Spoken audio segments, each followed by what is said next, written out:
I've been scarred and I've been bruised.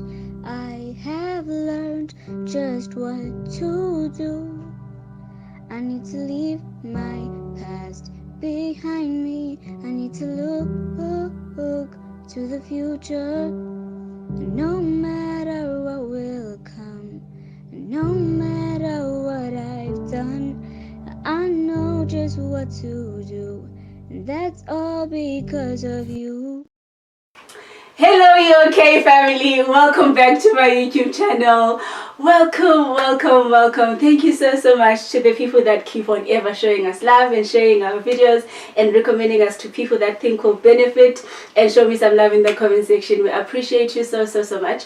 I know from home it's just an exchange of energy. You give us time, we give you content, but with the value that the channel brings in the bigger scheme of things that we're trying to build, the numbers mean so much. So each person that is a view, each person that is a share, each person that actually talks about us feeds into the algorithm and helps us do what we are trying to do in a more precise manner. So actually each person that is here is of tremendous value to us. I take you guys seriously. I hope that shows in the preparation that we do, in the quality of output that we give to you, that you are so important to us. Welcome back to the new people. I hope you're finding your feet. I hope you've caught up on old videos and you've spotted a couple of your favorites.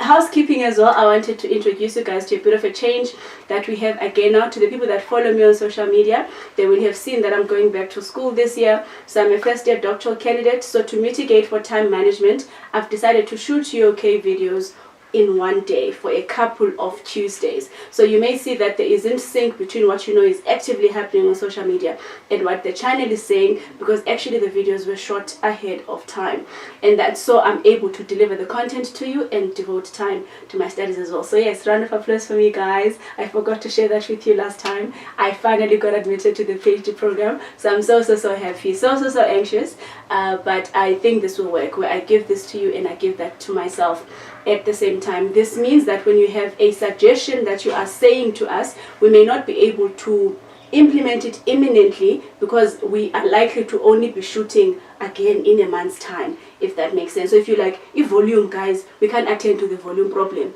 because the videos have already been shot. So a bit of patience with the speedy nature of my responding in live videos to something you said in the comment section. It's not going to be in sync because to buy us time, I shoot ahead of time. I hope that makes sense, but you can still reach me on email, you can still reach me on the comment section, you can still reach me on my DMs for more imminent responses. That's it on housekeeping. Today we are doing something that isn't said. The bunny is not here. Guys, actually, what's Tingo's gender? Is it a he or is it a she? Because sometimes I say Tingo, she's not here, or Tingo, he's not here. Anyway, Tingo is not here today because we are not talking about something too heavy, but we are talking about something very significant, because it literally gets in the way of bravery, and that is divorcing the need for certainty, being able to proceed even when you are not sure. This is a limitation for most people that have a clear vision of what they want to do, but they're waiting to feel certain that it's not a bad idea. And I've got disappointing news that certain is never going to come. So if you're waiting to be sure before you actually begin, it means you're never going to start the thing, because sure is not coming. I know society has bullied us in this way of incentivizing and rewarding people that look sure. So when you can estimate and predict things accurately, we call you smart, that your decisions are wise. You know, we've got nice words to call people that make good predictions, so much that it's shaming for people to be confused. It's shaming for people to be unknowers and beginners and scared people. And I'm here to normalize that if you're going to be vulnerable, if you're going to be courageous, if you're going to be brave, rest assured you're going to be scared at the same time. And I want to completely nullify the view that scared and brave cannot happen alongside one another. For a person that puts themselves out on the internet every Tuesday, I'm scared every Tuesday. I'm never not scared. But if I had to wait for the scared to go away before I can shoot, then I would never do it. And in everything else that I've done that puts myself out there, I've never not been scared. Even when it went well, I was always scared. Even when it continues to go well, you're still scared if you can maintain the well. So do you see that you're getting yourself into a hole if you are trying to be sure before you do things. And for some people, they've got a horrible experience with being unsure. The last time they made a miscalculated move, it was dangerous, or it affected people's lives and whatever, that they're not willing to try again until they are sure. Sure is one of the stagnant places you can place yourself in. You're never going to be sure. It's not practical. We actually cannot see into the future.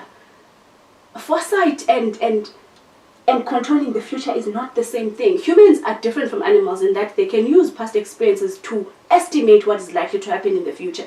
And most of the time you're right, because we interact with data every day. You walk this road every day, you're likely to know, okay, so patterns are how the environment feeds back to us, and therefore we engage in pattern behavior. I walk this way, I do it like this. This is how people from this place speak. It helps us to box things. It's orderly. It prevents chaos. But prediction is not an accurate thing.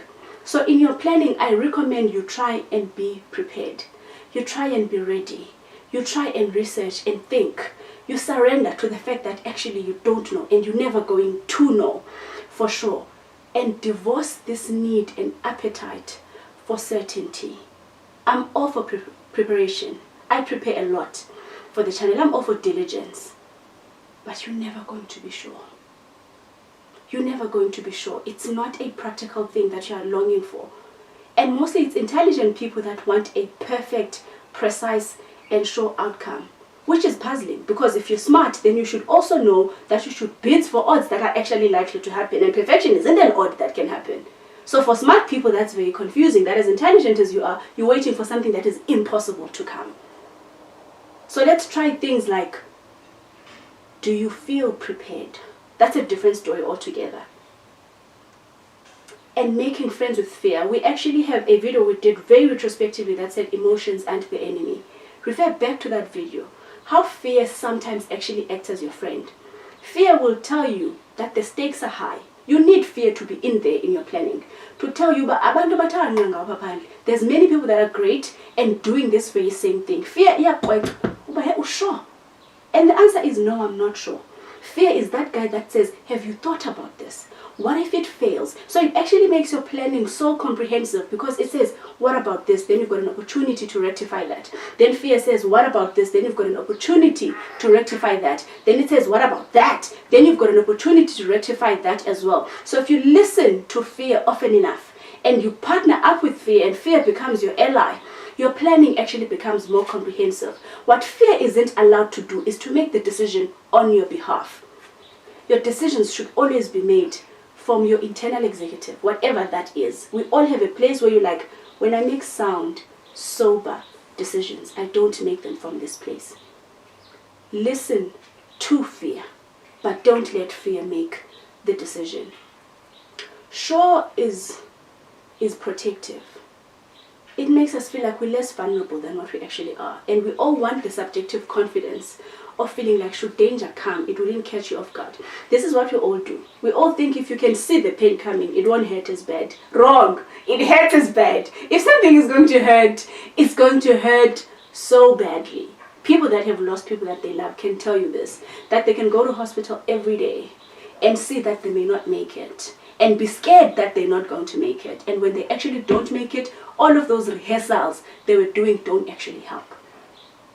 Seeing the pain coming doesn't change its name. It's still pain even when it gets there. So if your dream is going to backfire, it's going to hurt when it backfires, even if you were prepared that it's going to backfire. So I wish you boldness and courage, relentlessness in the chase of what is important to you, even when you are not sure. Rather be slow than stuck because I'm sure. Rather be naive and the least knower in the room. Be embarrassed over the fact that you know less than other people than not move because you are not sure. Because if you're waiting for sure, the years will pile up, people will overtake you, and what your mind will do, it will collect this as evidence of how not capable you are. Because the thing about attempts and bravery is that your evidence bank starts to grow of how many things you have tried. So you have inbuilt knowledge that I'm courageous. And when your brain is playing tricks on you, you can pull up your portfolio of evidence that I'm not useless. You know when you failed, And your brain says weird things like, when useless unje. But when you've tried enough things that are concrete and documentable, uyakwazi uqala phayana uba, but I've done this and I've done this and I've done this and I've done this, so I'm capable of doing X, Y, Z. And the thing about multiple attempts, they increase the probability of multiple successes. So if bekuzopasa 8, if uzame 10, you're at 80% capacity. But if uzame 1, ithini ke ngoku? Okanye awuzamanga altogether. So the more the chances, the more the probability of success. So zama. And the odd thing that you normally see with people that aren't brave enough to try, they look very successful. Very successful. Because they try so few times that actually then people think, oh my god, everything you try turns into beauty. No, that's because they didn't act on the 20 others they wanted to do. They only did 3. Therefore, the 3 things they did are successful. So it looks like they've got 100% success rate. Failure is evidence of effort. If you fail, tell good it is on you. If you fail. And if you fail, you take that data, we unpack why it failed, and you make a better attempt at it. Manuzam. Wrong door, wrong product, wrong audience, wrong cost, whatever. Until you've got feedback from the environment that what you're trying to put out was not well received, you can't edit it, you can't innovate it, you can't make it better. And this is the thing with fearing vulnerability and not wanting to be weak and not wanting an outcome that you can control, is that you can't create anything new. Because anything new, it means I can zero. Meaning, I'm not reference point if meaning I'll call sure. Because I'm not prototype, I'm not guidelines, I'm not algorithm. So if and effort and failure are twins like this. If you're going to try, you're signing up for the possibility that you may fail. And that's just how it goes. So if you're choosing not to try, if you're choosing not to be scared, it means you're choosing not to try. In this year, as early as it is, in your attitude adjustment, I want to encourage you to divorce the need to be sure. You can ask new questions. Am I buffered against a possible bad outcome? If I lose the money, would I survive? Those are the questions that you should be asking. Would I survive? This is like a comparison between a swimming pool and an ocean. In terms of quantities, the ocean can offer you much more, but we'll stick in the pool because we can see the perimeters of safety. These are the boundaries. I am not going anywhere. But the ocean has so much more of water if water is what you are looking for. But it doesn't have the promise of a secure flow and secure sides. So if you want to be sure, it means you are giving up on that abundance of quantity. Brave people, successful people, had the courage to nurse fear and try. And don't think I'm trivializing how scary it can be. Believe me, you move me multiple times, so I know what I'm talking about. I'm not launching you to go into something that I haven't piloted myself. Sitting there, declaring a dream that hasn't yet materialized in front of people, puts you in line for embarrassment, should it not happen, humiliation, should you fail, rejection, if people don't want the same thing from you. It happens. And vulnerability says, I think I'm worth the chance, or I think my idea is worth the chance.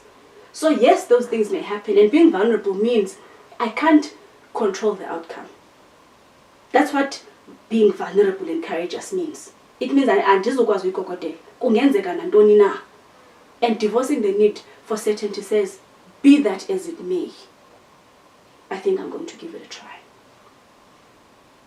Trust yourself. I've seen a quote, I can't even remember the original author, that said, the bird isn't scared of the branch not breaking. It trusts in its capacity to fly.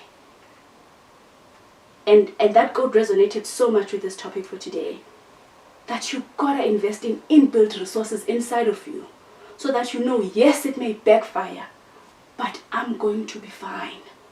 And you only collect the I'm going to be fine evidence if udalusiwa and be fine. So effort builds courage. Once you've tried and it fails and you didn't die, you get braver to try again and boldly say, well, I'm not going to die if that happens. You can't say that if you've never piloted anything and so with conviction that I'm not going to die. Be brave. And if you're brave once or twice, you've built your courage bank. And it will make you better and insulate you for the possible fall when you try for the 3rd time.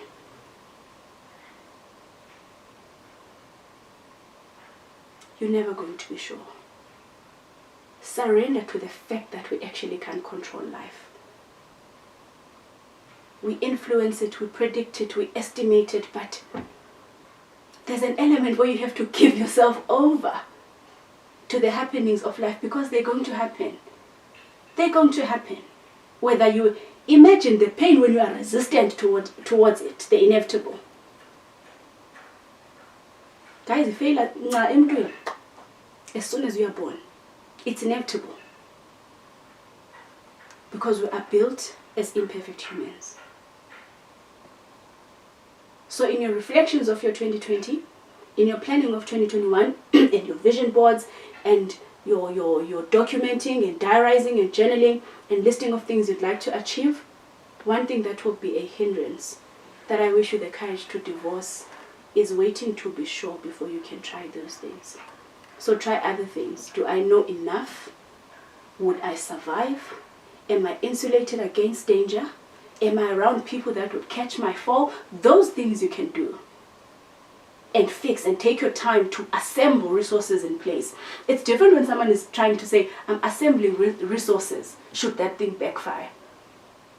I'm recruiting strategies and bridges because I'm about to dive into something deep. I'm putting together a parachute. Not in the show, but in Zufana. Asos besho. Usho agazi. So you have the internal conversation with yourself that if I'm not waiting to be sure, what else am I waiting for? And take care of those things, because sure isn't coming. It's part and parcel of being human, and therefore if you fail, that too is being human, and that in its own is a gift. I'd rather be human than a tree. So I'm okay with taking the human things that come with being human, and failing is those things. So yes, I hope that did something for your planning and your visualizing and your building dreams. Divorce the need to be absolutely sure. This comes from a person that appreciates caution so much.